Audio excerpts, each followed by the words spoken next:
not offal or cartilage, but like, you know, not the best cuts of meat, and just lapping it up.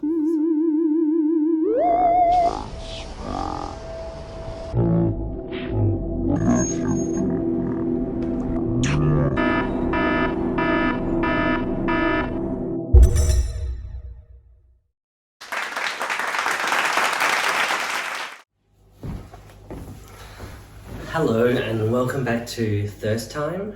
Today I'm going to be doing my very first ever book review.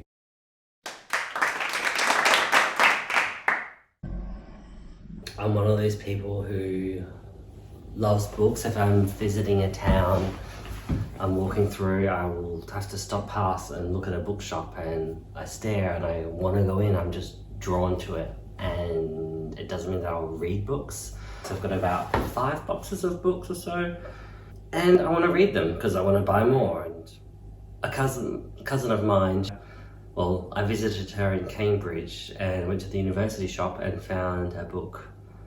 Ooh, it was like a kind of very positive philosophy book by Kant. Didn't read it, can't remember, it was like 10 years ago now. She's like, "You're never going to read this, ha ha ha." Coming from a PhD student, and she was right for now, but I don't really think, like, I'm not going to read it. But I recently bought another book, Love Me, an online sale. So I bought a book, and interestingly, when I was traveling again and looking at and about town, I saw this book. So I was like, wow, I'm son of the times, I'm up with popular literature. So long way of saying I've finally read a book. And today we have Young Mungo. This is the second book by Douglas Stuart. A few things that drew me to this story. I'm not like a LGBT activist in the slightest. I will just leave it at that. But I actually do enjoy, as a gay person, watching gay films. Just gay. You know, connect to my world. Something that I guess heterosexual people can, you know, take for granted. Anywho's, also what drew me to it is it's set in Glasgow, in a rough part of Glasgow, and that really corresponds to me because my father, you could say, escaped life at a rough part in Glasgow, and it's a city that I've visited as well a few times. The style in a city like Glasgow, it's just got a slight crusty edge, and I really kind of found it in this book. There's little snippets in this book, like where they talk about breadcrumbs or, you know, sausage roll flakes stuck between their belly button, you know, being starving and having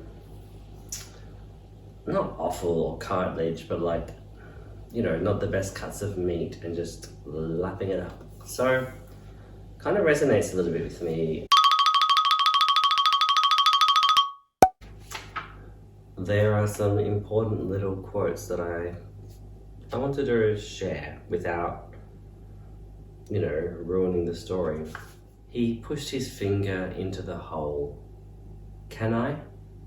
She huffed, and then she nodded. "Aye, go on, if it'll make you happy." Mungo felt the stubble of her leg hair against his knuckles. He tore at the hole, and the tiny stitches ran away. They poured down her leg like raindrops. He pushed more fingers inside the tear, and he tugged them apart. The tights ripped from her ankle bone up beyond the line of her skirt. He burst a hole in the other leg and ripped that one too.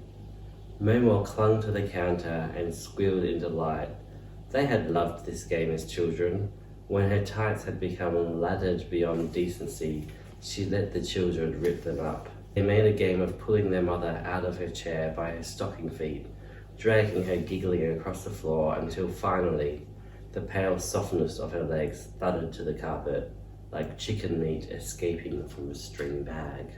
It's like beautiful, gross at the same time, like what's actually happening, but very well written. Who wouldn't love something that's particular to a family. They had slid further apart, all sharp shins and hollow clavicles, nothing but angular bones wrapped in blue-white skin. They drifted on the sea of navy blue carpet like carved icebergs that were pulling away from each other. Mungo reached for his discarded clothes. Where are you going? Away? Nah. Don't fucking tell me what to do. James grabbed his ankle and started dragging Mungo back across the carpet towards him. The carpet burned, his body filled with electricity. Mungo was unsure how to feel. He knew he wanted to kick him in the face, but what he wanted more, infinitely more, was to be tethered to his side. This is like another scene. I won't describe what the scene's about in case you want to read Young Mungo. But again, nicely written. He pulled the boy back towards him and held him in his arms like he wanted to steal all his warmth. Mungo braced his hands against Gallowgate's chest. He didn't want the man's affection, but Gallowgate held him tight. Then he tried to kiss him. Anyway, I found this book easy to read, how it moves in time, how it develops, the story develops. The characters don't really change that much, but at the same time, it certainly is a coming of age story. It's kind of credible, like it's relatable. It's not unbelievable. If you're not from that part of town, in that part of the world, I mean, how would you know if it's believable or not, right? But I kind of think it is. I'll kind of recommend this story to someone that's interested in something well written. Yeah, I think it's kind of a relatable love story for in a universal way. There's a neutrality. There's no like trying to sympathize with any character.